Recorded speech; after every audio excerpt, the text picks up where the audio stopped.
Marty, I'd like to drill down just a little bit more on the stress levels that you have just been speaking of. Gary mentioned it as well, that occur in a pastor's life and in his vocation. Recently, the news has carried a couple of accounts of this stress becoming so severe for some pastor that they actually committed suicide. Marty, would you comment on kind of what you observe about the pastor in stress? Maybe even you mentioned the influence of medications a few minutes ago. Might some of these things also be a factor in a pastor's decision to move to a different ministry or even to leave the ministry altogether? Yes, very true.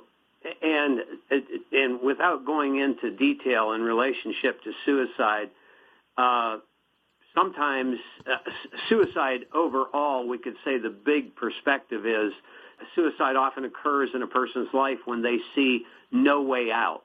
There's no light at the end of the tunnel. As one person told me, he said, one pastor told me, I've been stripped of everything I have. There's nothing to go to. Pastors' wives, we used to talk about pastors drifting off into affairs. Now we're seeing pastors' wives drift off into relationships with others. I know of a pastor who said, my wife wants to divorce me. Another said, my wife will no longer attend church. I have no option but to leave. So sometimes these are taken so personal. And if my motive is about my own personal reputation and my own personal life, see what happens is some of these guys come out of seminary and they think, wow, I am going to just wow the people with the information I have. And people are just going to, I'm so articulate and I'm so this and I'm so that people are going to accept me. And here is one of the main causes of stress: rejection and abandonment. And you start down that road by discontentment.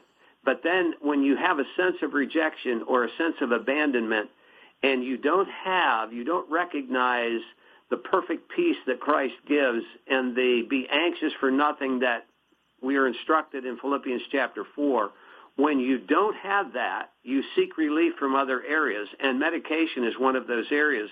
I don't want to go too deeply into it, but I will say I'm familiar with 3 pastors who committed suicide, and 2 of them were on medication. In fact, the doctors warned the pastor, this medication can literally create thoughts of suicide in the mind.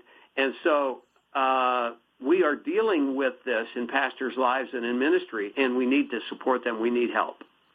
You know, that's so true. In fact, in our next segment, which we'll get to in just a little bit, we're going to talk about kind of turn the corner and leave all of this on a positive note and talk about exactly what do we do, how do we go about really being a help to these pastors.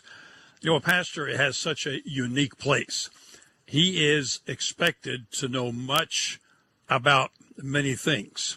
And some of those things about which he is expected to know much really do not fall in his areas of giftedness. And maybe he's too insecure to look for help. You know, I have learned over the years that in areas where I had some weaknesses, there were some people in my church that had some real strengths there, who either vocationally had giftedness in things like budgeting and accounting that went beyond my levels of experience and education, or even in dealing and managing people, in making plans. The Lord has placed in that body likely the spiritual gifts that are needed to accomplish everything that God wants us to be able to accomplish there.